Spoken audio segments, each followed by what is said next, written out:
So our first speaker is Kevin Goodman. Okay. Now Kevin discussed this in the Warminster UFO mystery. In 2007 he published his first book, which was Warminster Cradle of Contact. He's made numerous TV and radio appearances over the years regarding the Warminster incident, and he's currently writing his second book. We've got to the end, have you? No. Okay, I know that one. Warminster, the Forgotten Mystery, anyway, when that's probably out. We're going to tie it hopefully for the 50th anniversary. Right, okay, we can probably tell it. Okay. And you also review UFO magazine and do articles in all sorts of other publications. Yeah. So you talk today is the Warminster phenomenon, which will tell a fascinating story of this vital slice of British UFO history, which became world famous in the mid-1960s, that long ago. So it's the longest sustaining UFO flock in the world. So please do a nice welcome to Kevin Goodman.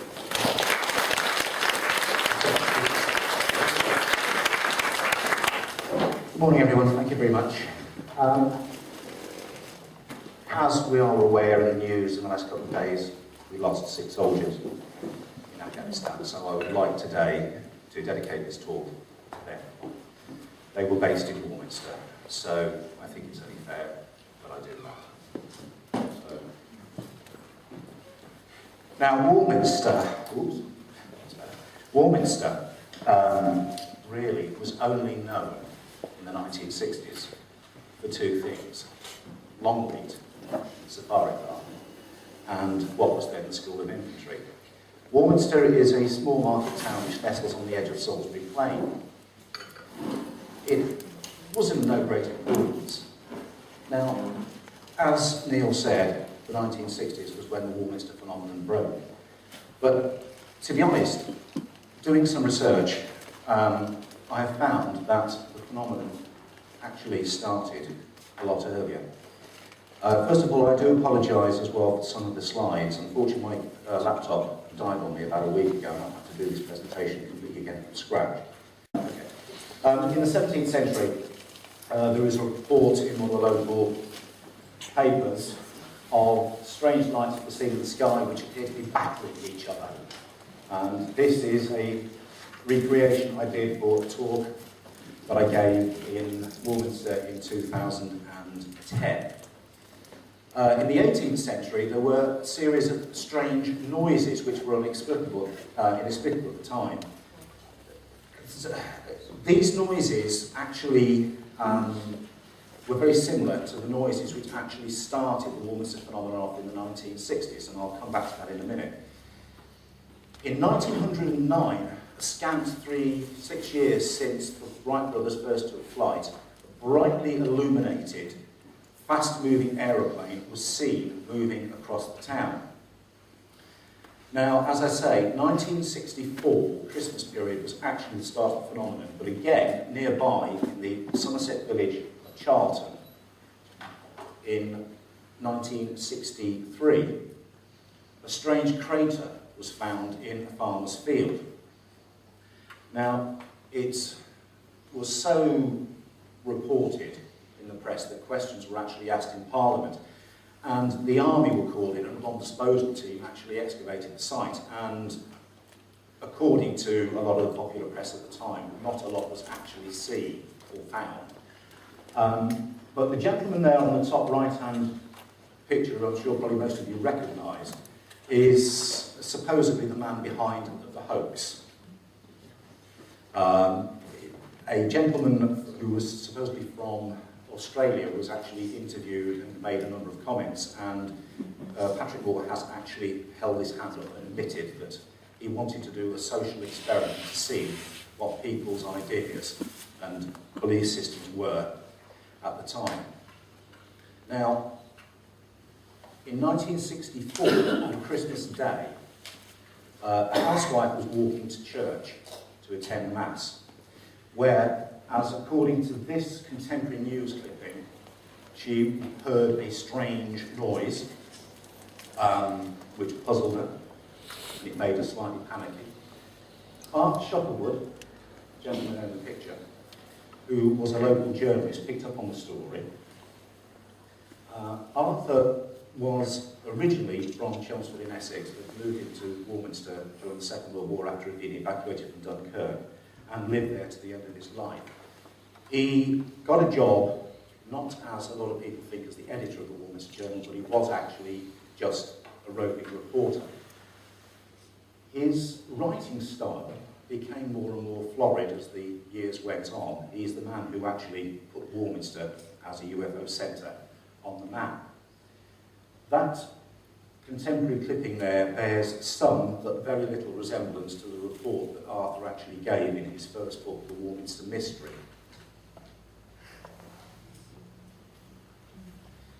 Now, the Warminster Mystery started, as I said, with these strange sounds. A lot of people refer to them as the sound of branches being brushed across rooftops, the sound of gravel being tipped outside. People would rush outside, there was no sign of anything. The sounds themselves, to this day, apparently do remain unexplained. And it's quite interesting because before I came to do this talk, I did a little bit of internet research. And I'm sure probably some of you are aware at the moment that there is a spate of strange noises being heard throughout the world. These noises, from what I've seen and from what I've heard via the internet, and of course we all know what the internet's like, do actually sound somewhat similar to the noises that were heard in Warminster. Now, the big problem started in 1965 when strange lights were starting to be seen in the sky. The locals referred to it as the Thing, because a lot of them hadn't got any idea about UFOs at all. Flying saucers, call them what you will, and it was colloquially known as the Thing. So then the lights started to be seen, red hot pokers in the sky, fast moving lights, and a lot of panic set in the town to a degree. So much so that there was a town hall meeting held over the August Bank Holiday weekend in 1965. Prior to this, the photograph you see down there, which has become the iconic Warminster image, was taken by a young factory worker by the name of Gordon Faulkner. Now Faulkner, fortuitously or not, as the story unfolds, was taking his camera to his sister, and as he stepped out of the house, he noticed this object flying low but fast and noiselessly over the town. He just pointed his camera, waited for it to come to the viewfinder, and took the shot. That, to a degree, is not a true representation of the Warminster Thing photograph. If anyone in the room has any knowledge of old-fashioned photography before digital took everything over, you can actually see each individual grain of the silver halo on the negative, which will give you an idea of how much that photograph has been blown up. That photograph, if it was on the screen, would probably be, that object would probably be about the size of the O you won't attack. So as a photograph, which this photograph does have a very checkered history, it is possibly practically worthless. Faulkner later claimed that it was a hoax. He wanted to make a little bit of money. He then retracted his statement, then claimed it was a hoax again, retracted it again. Then a guy in Australia who lived in Warminster time called Roger Hooton got involved, and Hooton tried to blow the gap on the whole thing by saying that it was actually a hoax. Faulkner now to this day maintains that it is genuine. So, as I say, it's entirely up to you. I'm here today to talk about Warminster. I'm not going to try and convince anyone that UFOs exist. I'm not going to try and convince anyone that Warminster was a UFO. I'm putting everything over as history and as I saw and as I witnessed things in Warminster. Now, as I say, there was a town hall meeting in 1965. Unfortunately, technology has once again let me down. This is actually, would have been a small movie presentation for you. But unfortunately, as I say, technology let me down. There were apparently 300 people in the town hall with about another 200 outside craning to listen. So much was the interest in the phenomenon at the time. Now, obviously, with this, it must have been a very slow time during the press in 1965. So, suddenly it hits the newsstands in a big way. This photograph was taken, as I say, by Faulkner and was sent to the Daily Mirror by Arthur Shuttlewood. Now, Arthur, I believe, was a frustrated journalist at the end of the day, and I think he may have looked upon the breaking of this story as his way into the big time.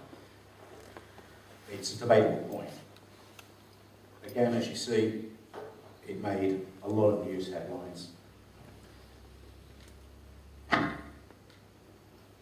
Right, now, people started to flock to the town.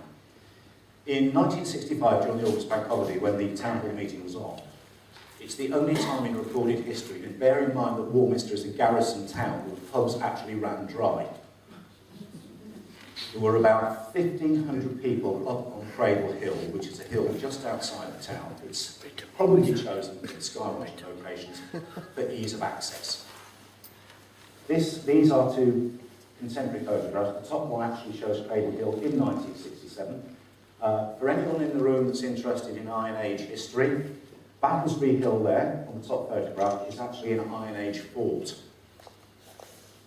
The bottom photograph here gives you a rough idea of the area around Cradle Hill. This was taken, I think, in the 1980s. The West Wiltshire Golf Club is there by that spinney of trees. You then have Elm Hill. The track that goes down leads towards the town. Cop Heap is supposedly an ancient burial mound where a Bronze Age chieftain is buried. Local law has it that on Easter Sunday, the devil takes the guise of a dog and comes down from Cop Heap and roams the town. As I say, in 1965, there were 1,500 people up on that hill. They were all looking for the thing, due to the press coverage. As time went on, Arthur Shuttlewood began to amass around him a hardcore number of skywatchers. By this time, Arthur had been converted from skeptic to believer with his own sighting in around August, again, 1965. These two photographs, taken by one of his team, a gentleman by the name of Bob Strong, unfortunately are, again, of dubious origin. The top left-hand photograph is nothing more than an army flare. Now, I should know, because I've taken photographs like that myself when I've been up on Cradle Hill. The bottom photograph is what's known as a negative kink. Now, again, if anyone has ever done their own home developing and home photography, you'll know that as you're loading the negative into the carousel to develop it, if you catch it and crimp it, that crescent shape is the result. Now, I know I'm being a bit negative about Warminster, but hopefully if you bear with me, you will you'll start to see other things in a few minutes. Now, Arthur Shuttlewood started to amass a massive amount of material, sightings, people were coming at him saying they'd seen this, they'd seen that, they'd experienced this, that, and the other. His first book, The Warminster Mystery, was published in 1967. And his second and third books, Warnings from Flying Friends, was 1969, and Keys to the New Age, which was published in 1971. Warminster became big business for the town. The thing was driving people in, as you can see by the two badges that are down there that were produced for sale in the town. Arthur became the champion and the person who would push the Warminster phenomenon. Now, I've met Arthur on a number of occasions, and my good friend Mike Gorham, who sat over there, has also met Arthur, and we will both vouch that Arthur was a very gentle, very kind man. He was not in it for the money. Now, the photograph on the left there is from 1967, from, I believe it's Warnings from Flying Friends. It purports to show UFO landing nests. Now, we all know that crop circles have been around for a long time, but this is the first time that crop circles and the Warminster phenomenon were actually put together. And again, it's also very interesting that you think that a lot of the crop circles that are reported are from down in Wiltshire. And I was on the slopes of Clay Hill a couple of years ago, where a beautiful 3D pictogram of what looked something like a Rubik's Cube, had been placed in the field beneath the hill. I keep an open mind on crop circles. All I think is whoever does them has got a lot of patience and a lot of time on their hands. The Warminster UFO newsletter was the first newsletter that actually started in Warminster around 1971. And it was started up by this gentleman here, a guy called Ken Rogers, who had moved to the town. He'd been there, he'd seen things, and he decided to move to the town. And he started up a newsletter with Arthur Shuttleworth's patronage. And it became the organ, it became the way of actually getting the information out there. There were about 200 or 300 subscribers to the newsletter, and it was also for sale at various outlets in the town. It's a pretty primitive piece of publishing compared to what we see today, but it did the job, and it kept Warminster actually in the limelight. The picture there on the cover is actually that of Cradle Hill, by an area known as the White Gates, which I will come to in a little while with my own personal experiences. And the copse there at the top also contains a barn which was used for grain drying, which again I will come to in a few minutes. Now, the Warminster UFO newsletter lasted for about 13 or 14 issues and then folded around 1974. And a vacuum then developed in Warminster. There was nothing that was actually pushing the Enigma until Star House. Now this is where I start to come into the story. Star House was a large Victorian building just off the town's portway. It was about 1.5 miles from Cradle Hill summit. And it was purchased by a couple, Peter and Jane Paget, with the idea of setting up a UFO/paranormal research centre. One of their plans was to release a magazine, the cover of the first one there, the Fountain Journal. I suppose these days you would look upon the Pagets as proponents of the New Age philosophies. I mean, in those days they were hippies, basically. The idea was that there was a lot of ground that went with Star House, and they wanted to become a self-sufficient community. They hated the word commune. Again, Arthur Shuttleworth was involved with the Fountain Centre at the beginning. So much so that the first 3 issues of the Fountain Journal were edited by Peter and Jane Paget and Arthur Shuttleworth. Here we see Peter and Jane Paget. Jane Paget, well, that photograph was taken up on Cradle Hill for a News of the World article. She was the person who would be always the one that was with the press. Peter Paget was very publicity shy. There are reasons for that, though I'm not going to go into those here. That is Peter Paget there. That is a screen capture from a DVD that he gave, lecture he gave over in America in 1991. As I say, Peter was very, very publicity shy. Now, oh dear, he's a very good person. 1976, I first visited Warminster, and I was one of the first people to stay at the Fountain Centre. This was in July of 1976. I went down there with a friend from school. We didn't see anything much apart from what a lot of people probably consider to be a satellite, but it was the only satellite that I'd known that does a rapid 90-degree turn, blinks twice and then goes out. But I'd gone down, I'd seen something, and I wanted to go back. And in the October of that year, I went back with some friends.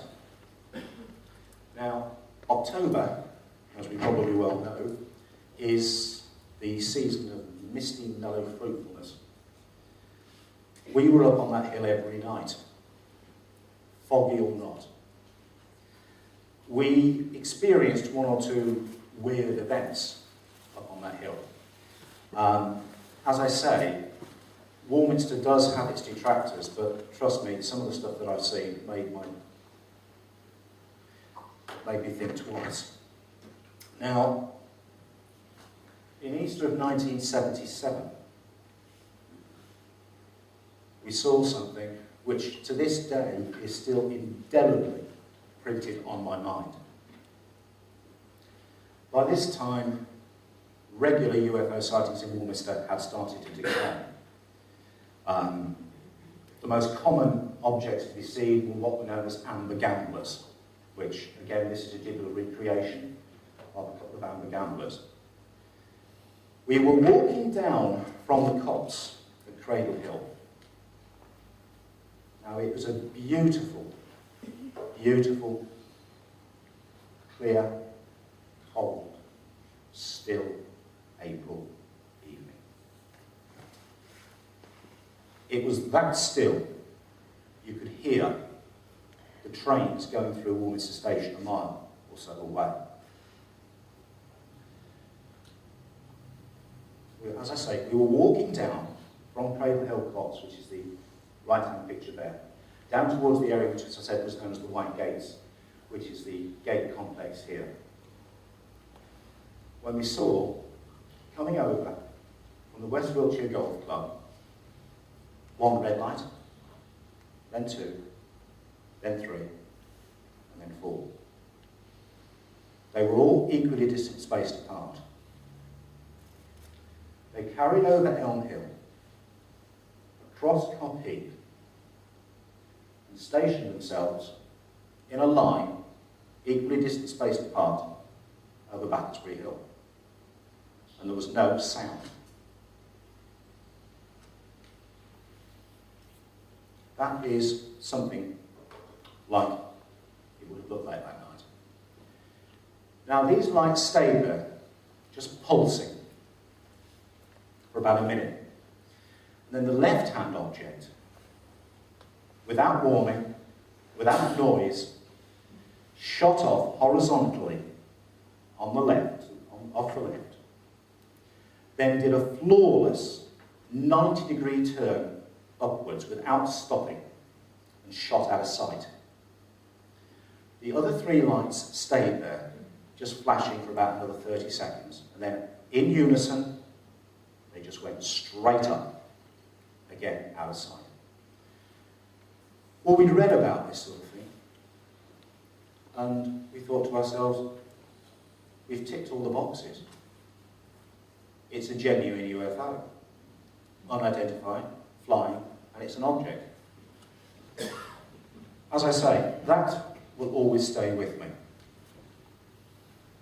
And in August of 1977, we had another unexplained event.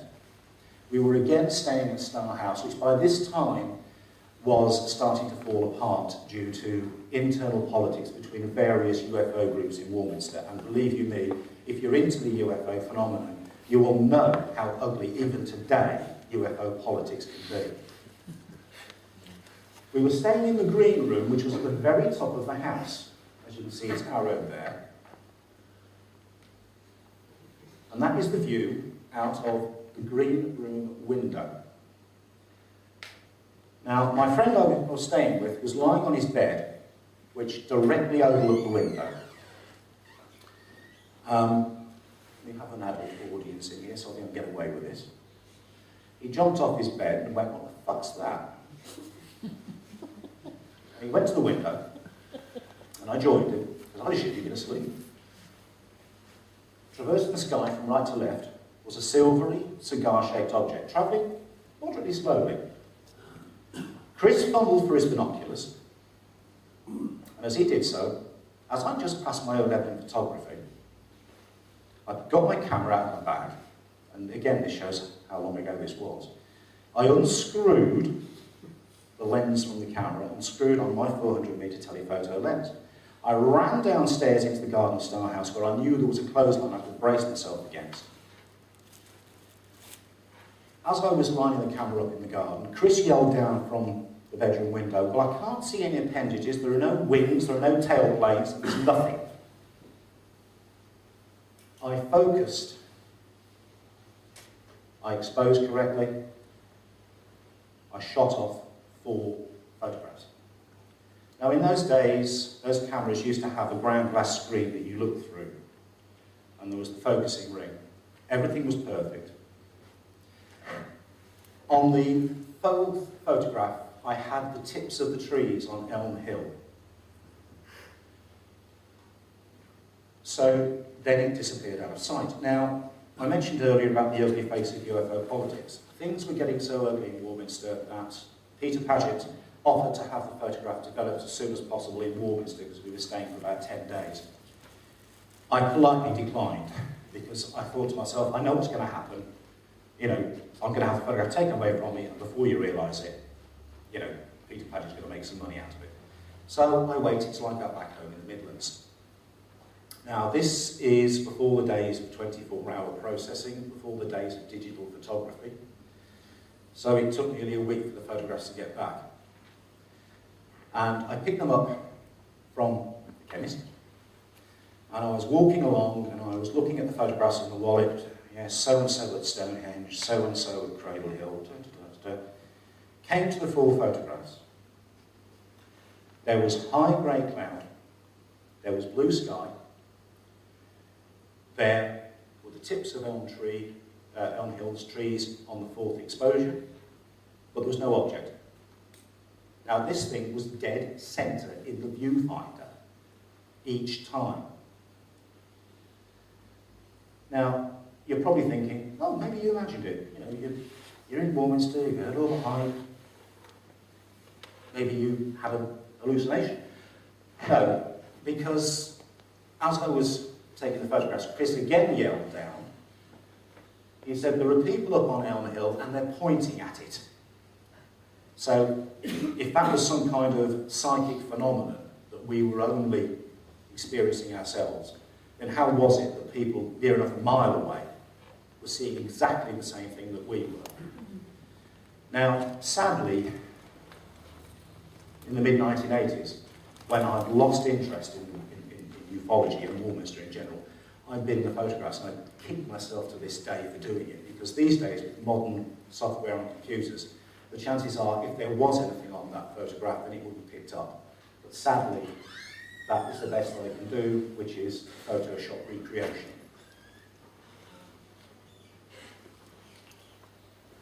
Now, as I say, by this time the Fountain Centre was starting to decline. It was falling apart, basically. Those are the Fountain Journals, which were published by the Pagets, and they became available on a more infrequent basis. So much so that I think there was something in the region of about 5 months between the last two editions. Now, something else that also happened, which we heard while we were in Warminster, again, I don't know if any of you remember this, there was a mysterious boom or rumble heard in the West Country around that time. It even made news at 10. We actually heard this in Warminster while we were there at one time. Again, as far as I know, this has never been explained.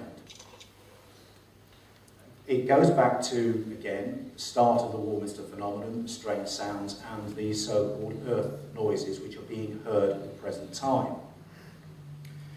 Now, as I said, UFO politics.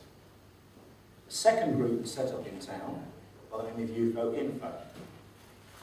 Again, Arthur Shuttlewood was involved. He was a bit of a magpie, was Arthur. He just sort of flitted from one thing to another. They lasted approximately 6 issues. Now, the difference between UFO Info and the Fountain Centre was that A, they weren't running a B&B as the Fountain Centre were, and the magazine was free. All you did was pay for the postage. It was being run and staffed by volunteers. And here you can see something which has been was scratched on the white gates in Warminster. UFOs are a higher form of consciousness. Trust me, there is a lot of graffiti around the barn and Cradle Hill area, a lot of it to do with UFOs. Now, in 1996, Arthur Shuttlewood died.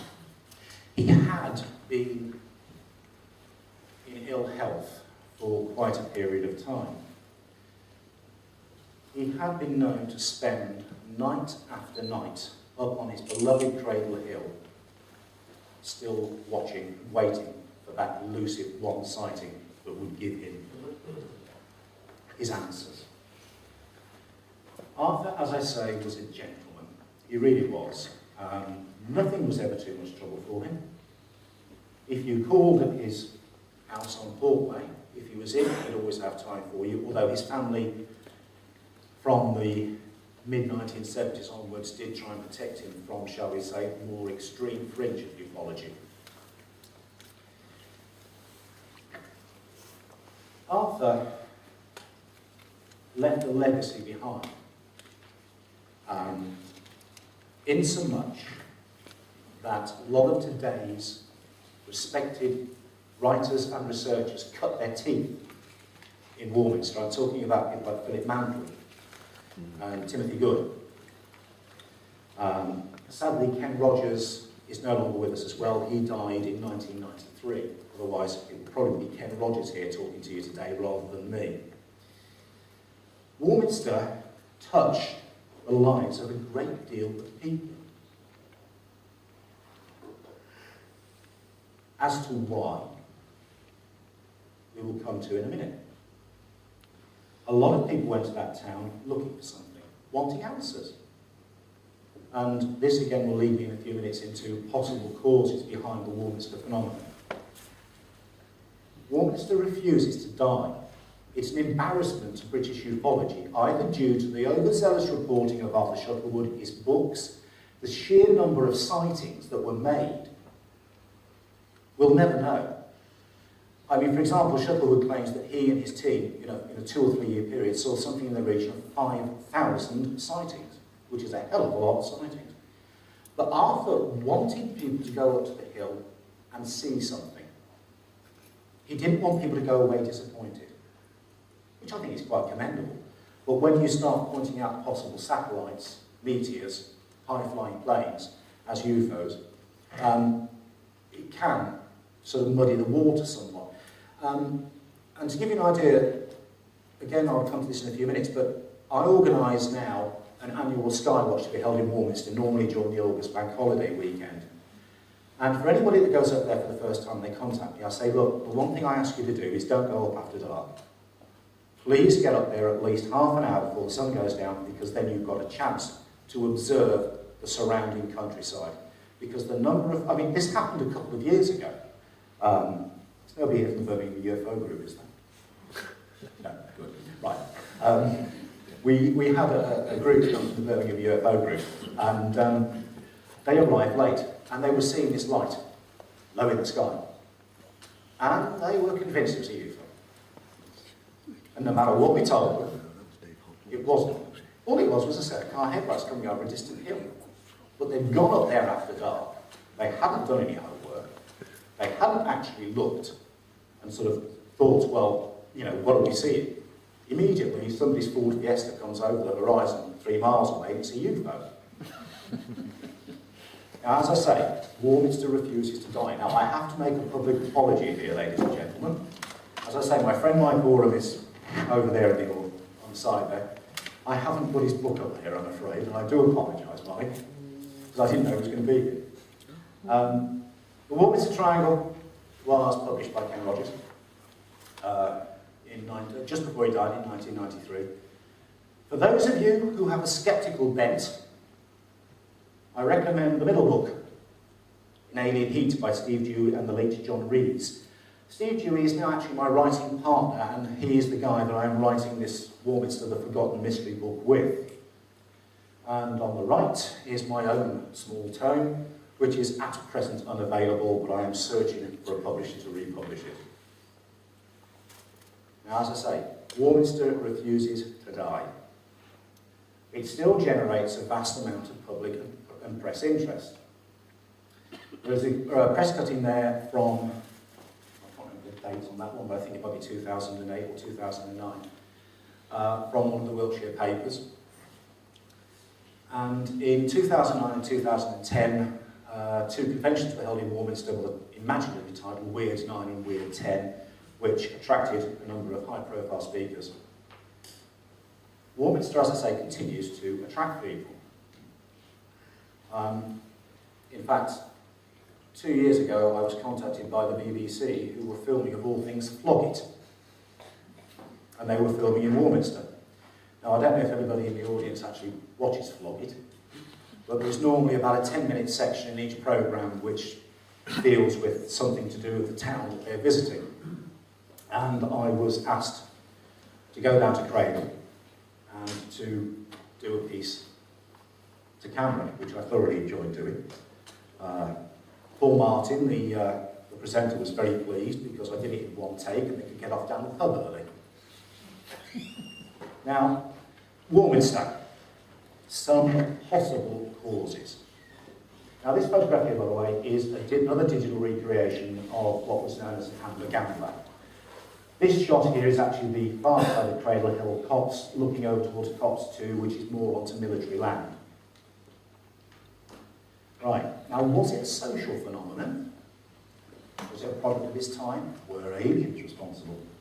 Or was it all media hype? Well, we'll take a couple of these cases. Small. I'm sure some of us remember what it used to be like living in towns in the 1960s, before the government passed the Clean Air Bill. I certainly remember it in the West Midlands. You couldn't see your hand in front of your face some mornings. Slowly, the sky, over a number of years, began to clear. Now, there is also another reason. It was the dawn of the space age. Now, I'm a child of the 60s, I make no bones about that. I can remember Neil Armstrong taking his first footsteps on the moon. I can remember Apollo 13. I can remember the Gemini program.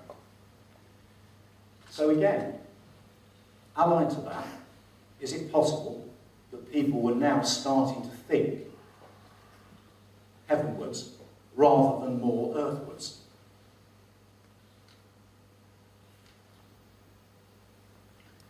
Another reason, again, allied to the skies clearing, be it space debris, satellites, also the dawn of mass air transportation. This is a modern picture showing flight paths over the United Kingdom. Warminster, I don't know if you don't know where it is roughly about here.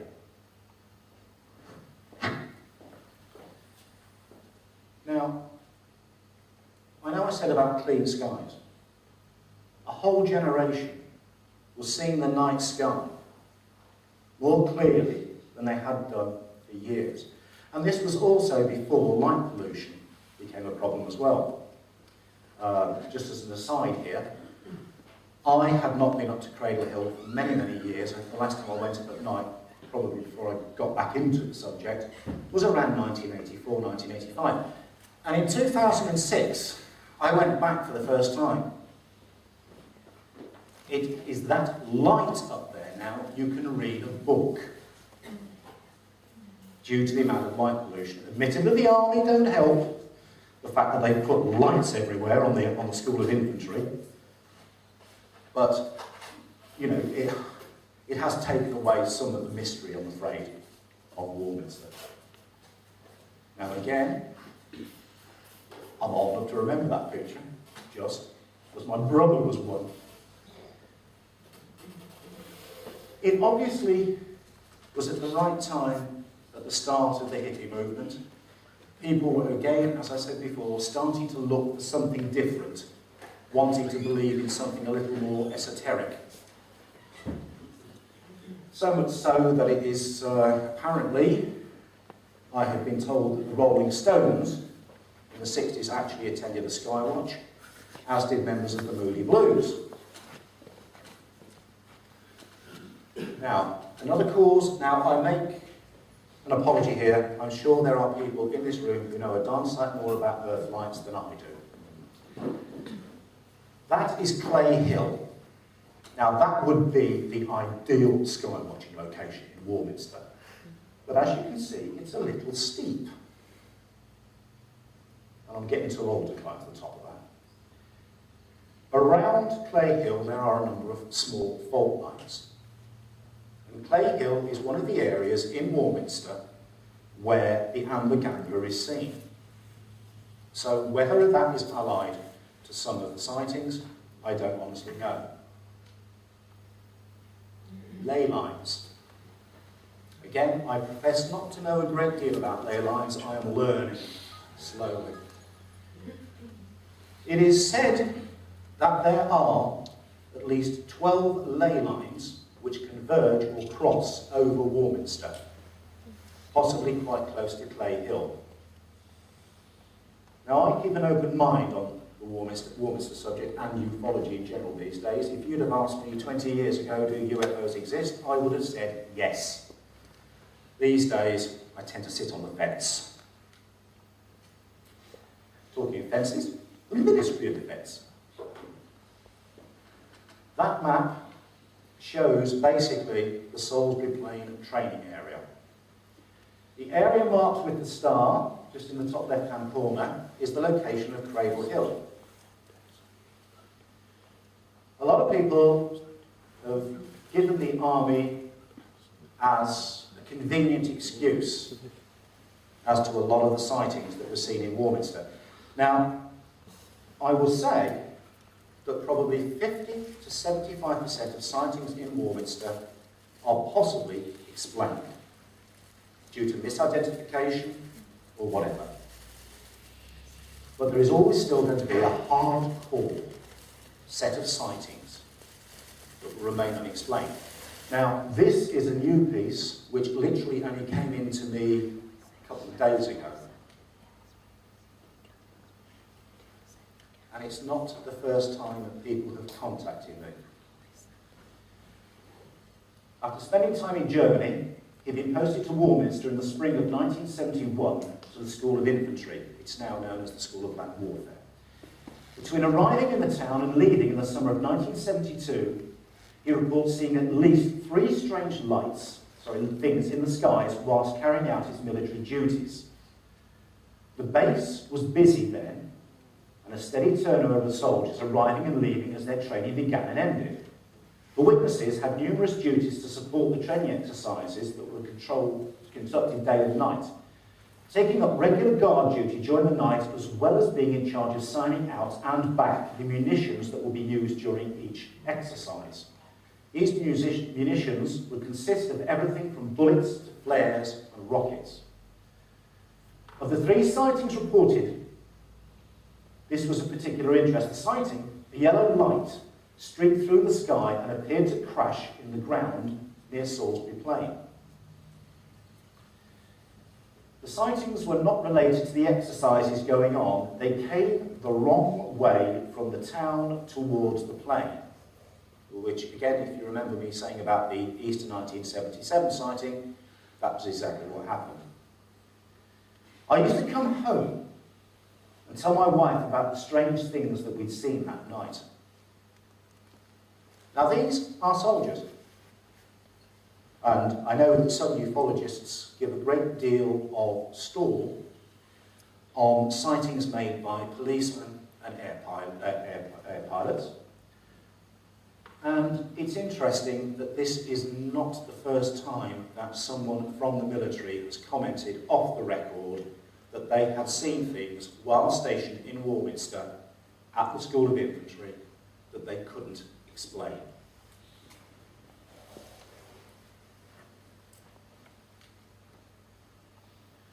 Now, whatever the reason behind the Warminster phenomenon,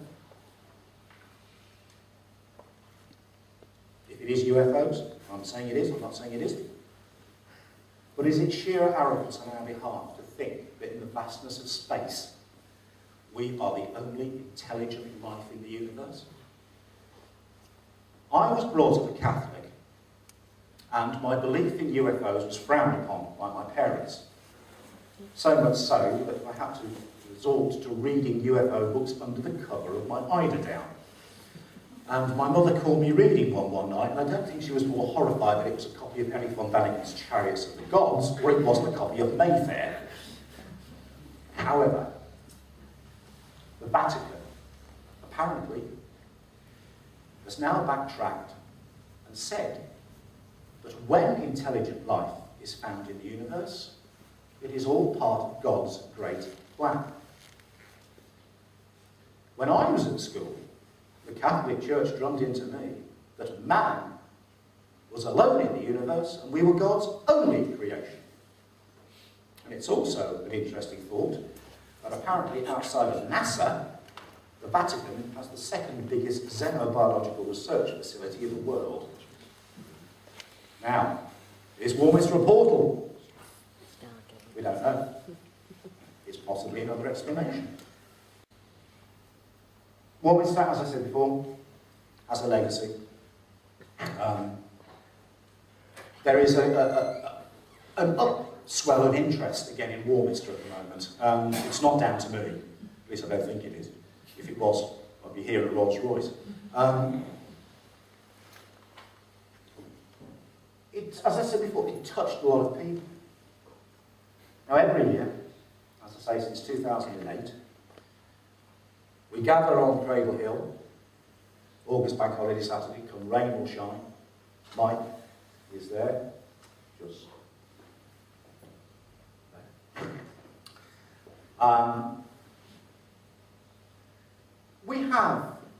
It's a social evening. And the funny thing is, on the spur of the moment, a couple of months ago, actually February the 16th, I think it was, we decided to hold an impromptu skywatch. And I journeyed down with my good friend Colin, and we stood on the hillside. There were about 12, 15 of us. A lot of them Warminster locals who have actually embraced the town's somewhat dubious history. And for the first hour, it was a beautiful, starlit night. And for the first time in years, I actually stood on the hillside with my head upwards, looking at the sky more than the people that were around me. Now, 2015 officially sees the 50th anniversary of Warminster. If you're a purist, you would say Christmas Day 2014, sorry.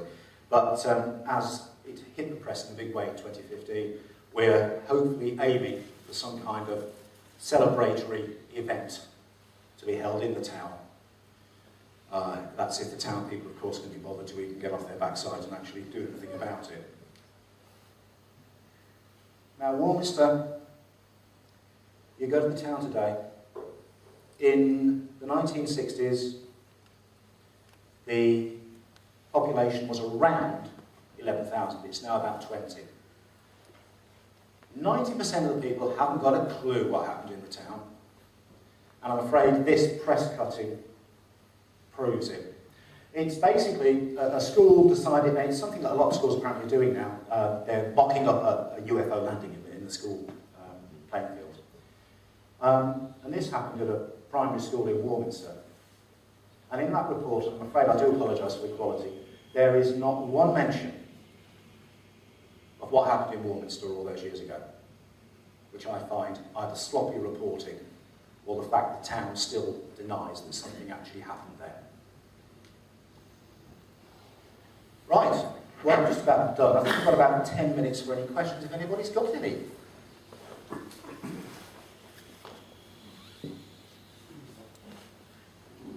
No? Oh, yes, sir. Was it Ken Rogers that named Ambler Gamblers?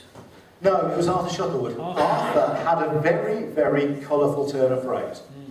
Gentle giant of the sky, shimmering spheroids, amber gamblers. So a lot of the journalistic prose that was actually in Warminster was Arthur. It's interesting about Ken, though. He ended up working at the BBC, didn't he? I don't know if he worked at the BBC or not. I know that he put together an actual film. Yes, he did, which I've got a copy of. Yeah, I've got a copy of it as well, you see, that's why.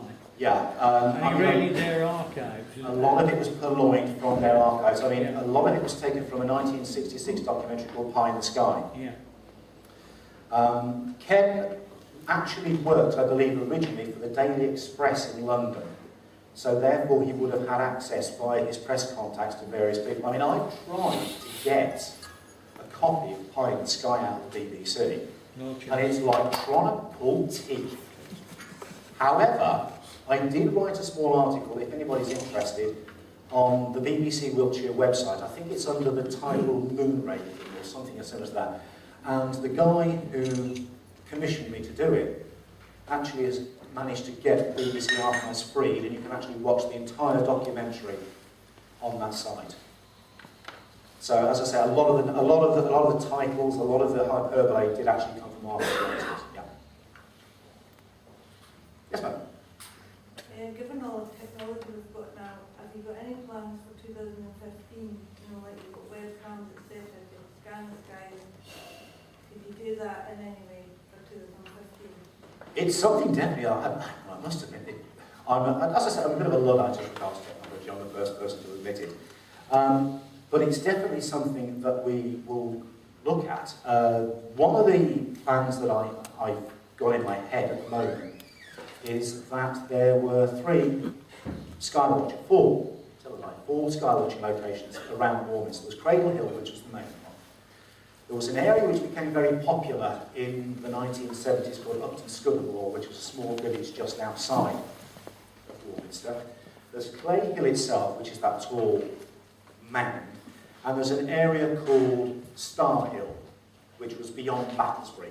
Sadly, Star Hill is not open to the public anymore, but we're hoping, if we can get permission, we're going to get people with mobile phones on all four sites, so that if anything is seen, it can be properly triangulated. This, again, has been a problem over the years, that people mostly saw things on Cradle Hill. There was nobody else anywhere around that could sort of say, if they were on Clay Hill, yes, I can see it as well, it's coming in your direction. So that is definitely something. I mean, yeah, I think a webcast, something on that one, will be a very, very good idea. Yes, madam. Has anyone been up there with electrical recording equipment? Yes, well, when you say electrical recording equipment, in the 1970s, yeah. when I first went up, we took up what was then state-of-the-art equipment, a cassette recorder. No, I don't mean sound recording. I mean recording of electricity in the air, like they do in paranormal. I don't honestly know the answer to that question. I do know that people... It would be very interesting to find out if the electric currents in the air actually change. Well, all I know is that I know people have been up there with dowsing rods, and they have had some pretty funny experiences up there. Cradle Hill Copse and Cradle Hill itself, it's a weird place. You either love it or you hate it. You know, I feel quite charged when I'm up there, you know, whether it's to do with my youth spent up there, I don't know. But other people get seriously spooked up there. They do. And I mean, at night, it can get spooky. Yes? Yeah, what concerns me is you have with the air bases there. Mm-hmm. I mean, during that time, I mean, Russians were doing all manner of things and sending all sorts of weird stuff out. Mm-hmm. I mean, it would be sort of suspect that a lot of this stuff was theirs. You know, possibly. I know where you're coming from there, but okay, we'll go back to those 4 red lights that I saw in 1977. In those days, the Phantom, F4, and the Harrier jump jet were cutting-edge technology. Now, unmanned drones, which the Army and the Americans now use in Afghanistan, are moderately new technology. For anything to move and manoeuvre at the speed that that light did, the occupants would have been turned to jam.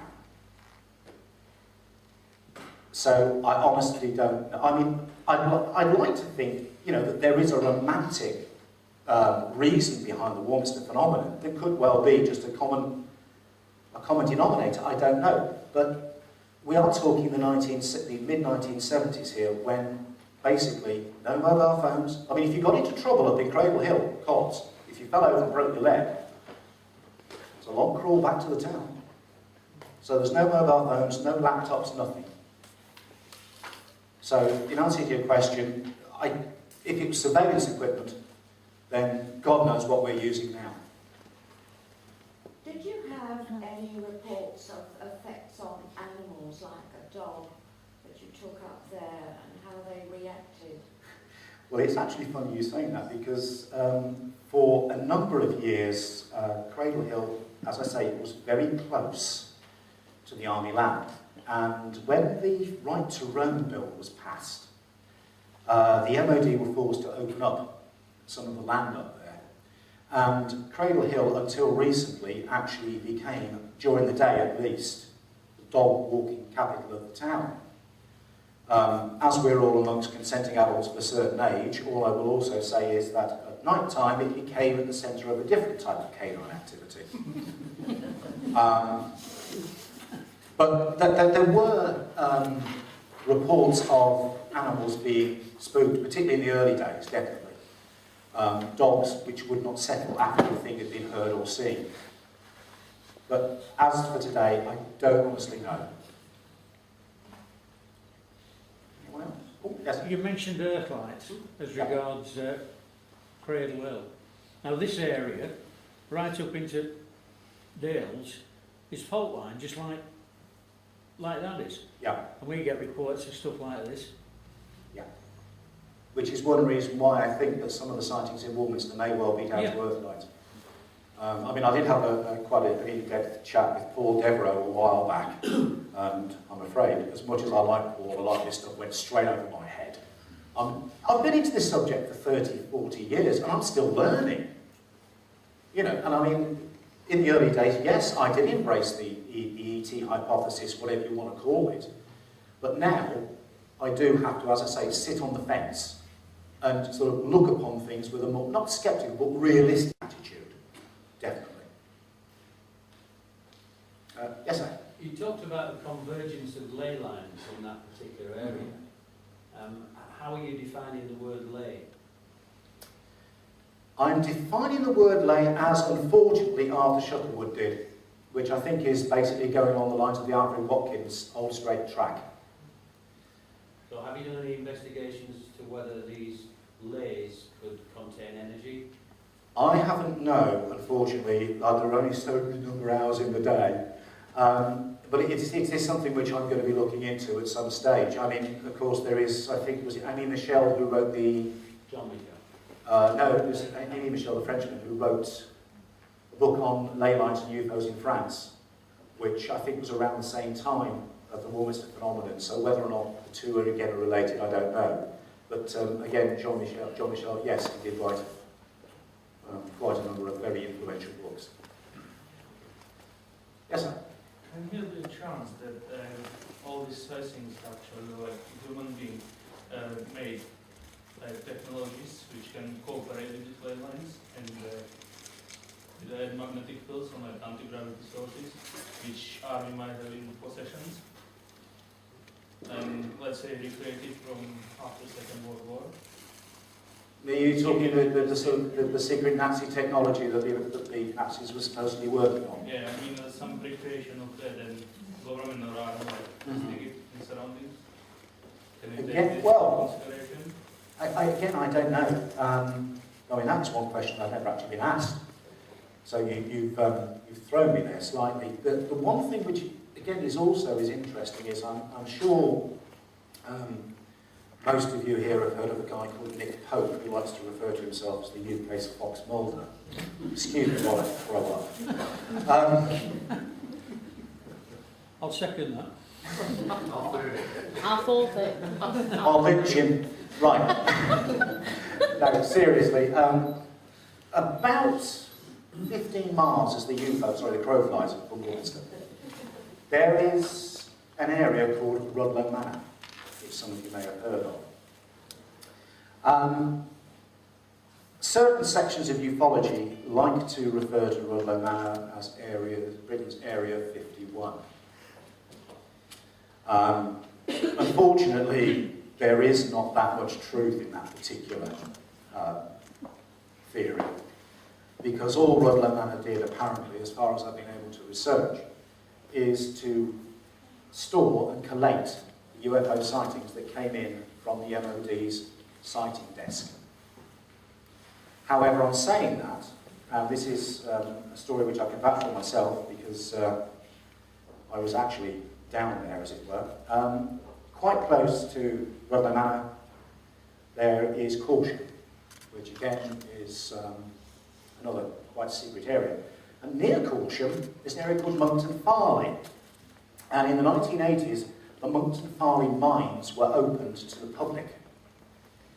Now, apparently, during the Second World War, Monkton Farley was a repository for munitions. Not musicians, Glenn Miller, yeah.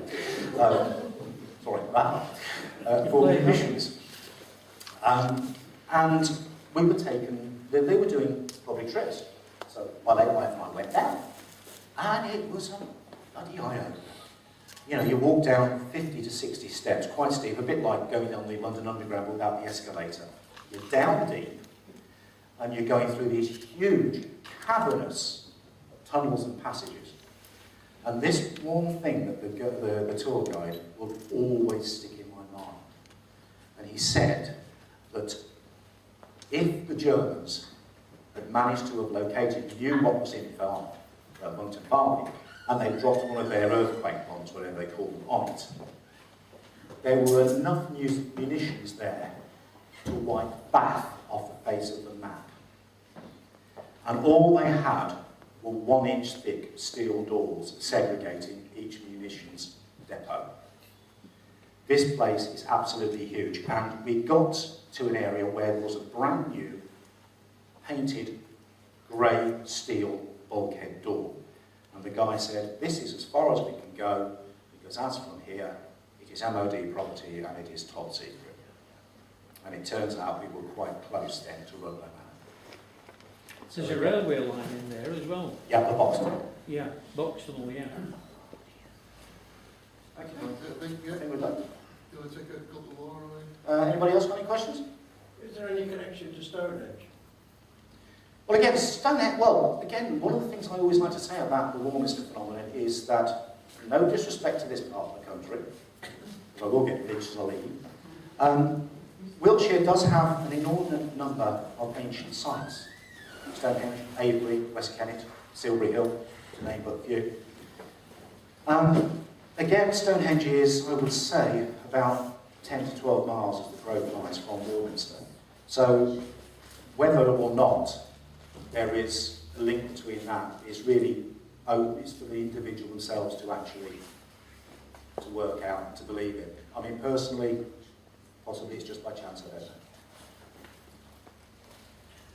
Right, holiday. Well, I've got to turn mine on first. I think that's the way it works, isn't it? Yeah, that should work now. Yeah. Well, thanks a lot, Kevin. That's absolutely amazing. It really goes on and on, doesn't it? I could go on, yes. Yeah. 50 years. My bladder tells me otherwise. Okay, so we'll have a quick break, half an hour. Kevin II's just arrived, our knight in shining armour. So we'll carry on with Kevin Rowan, and they're all waving at the cafe at the back. So